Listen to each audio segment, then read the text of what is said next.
This video will show you exactly how your subconscious mind may be blocking the law of attraction. I'm going to show you practical tools and processes that you can use in order to remove that block so that you're able to attract what you want. Welcome back to another video. My name is Aaron and I help people expand their consciousness. Now in this video, I'm going to be sharing with you all about understanding how to remove any blocks with our subconscious mind in the direction of attracting what we want. Now, when it comes to the law of attraction, an important part of the process is, of course, what we are focused on, because whatever we focus on will grow, and whatever we focus on, we will begin to see more of. Think about this even in the form of the RAS, the reticular activating system of the brain, which is our selective focus, will always find more and more things in that pattern recognition. Now, when it comes to the subconscious mind, and I've done many videos on the subconscious mind before, I'm going to take it a step further in understanding the patterning of our mind. Everything that we experience in our life is a form of pattern. There are certain patterns of things we do every day, day in and day out, and there's a certain result that we get. And that our life, in a way, is a result of the patterns we have. Maybe the habits that we consistently do, the patterns of thought we have of what we're consistently thinking about, the kind of people that we're around. We're kind of bringing up the same conversations over and over again, which once again is a pattern of thought. It's what we're focused on. So the key to this is understanding that first off, 90 to 95% of our life or more is ran by our subconscious mind, because this pattern that I'm talking about is something that is very easy to get into the flow of, and our autopilot mind takes over, and that simply becomes a part of who we are. So the key to this is understanding how we can break that pattern, we can break that autopilot mind, and how can we really influence the subconscious mind, which is running over 90 to 95% of our life experience.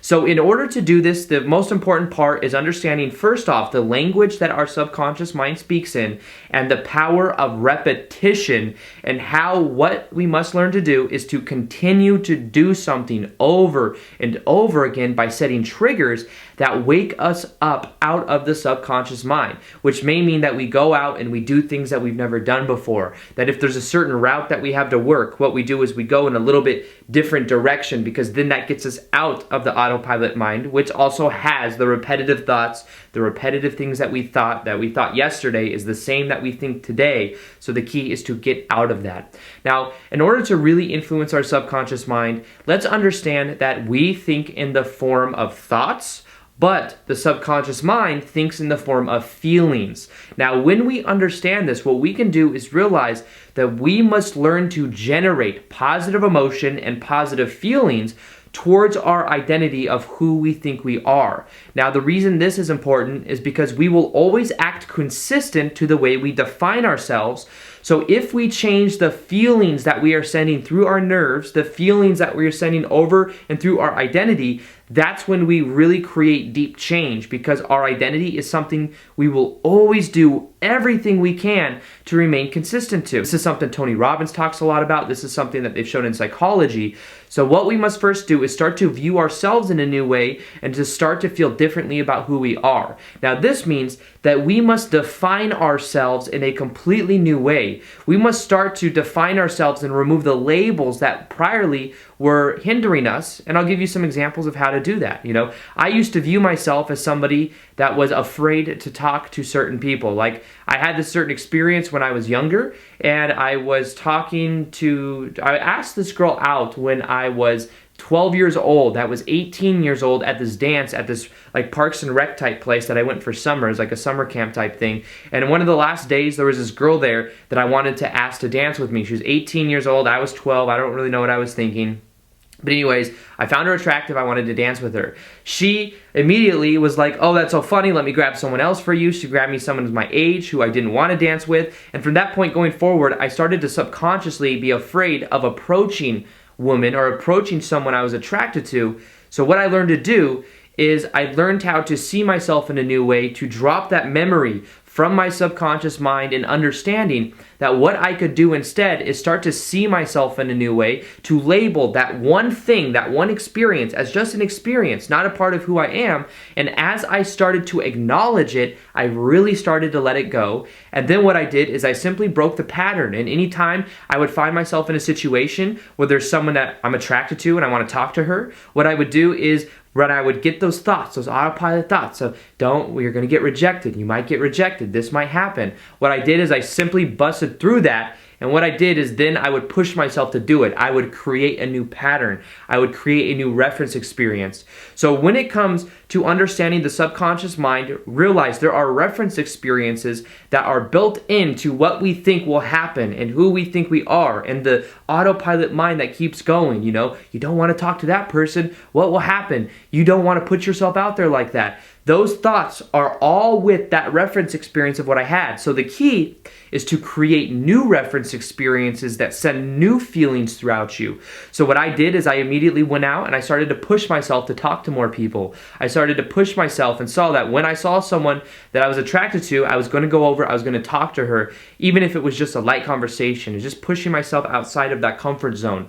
Now the idea behind this is that as you do that, you change the way you view yourself, and then you're much more likely to attract certain circumstances that reflect that back to you because it's rooted in a new reference experiences. So what I encourage you to do is to ask yourself, what is holding you back from really being and experiencing the kind of things that you want? You may realize that they're rooted in a reference experience, a memory that no longer serves you. But this is the best part. The moment you become aware of what that reference experience is, and the more you realize that you no longer want to experience it, you already have the power back. You can already decide to then create a new reference experience. Push yourself to go against that fear and to push yourself to do it. You'll find you create new reference experiences that tell your subconscious mind a new story. You're like, oh, I can do this because I've done it before, and things that are actually good begin to happen. The subconscious mind then becomes effective through that repetition. So understand, you might have to do things multiple times. Maybe you have a belief in scarcity and not believing you are enough when it comes to money. What you could do is start to send your subconscious mind a new message by putting more good out into the world. Maybe you start to give to other people in a way, not just give away all your money, but realize that money in a way is an emotion. Start to give positive emotion to other people. Start to find yourself in a higher state of being.